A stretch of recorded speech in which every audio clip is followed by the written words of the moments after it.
একটা সময় ছিল প্লেটটাও ধুয়ে ভাত খেতাম না, বললে ভাত বেড়ে দিত। আর আজ জীবিকার তাগিদে অন্য দেশে পেঁয়াজ কাটা, মুরগি কাটা সব কিছুই শেখা হয়ে গেছে।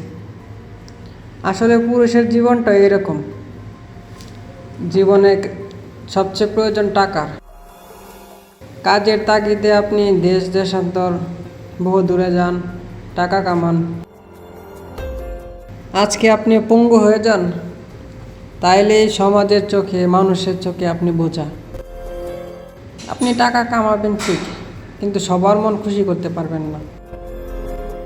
কারো না কারো শর্ট থেকেই যাবে।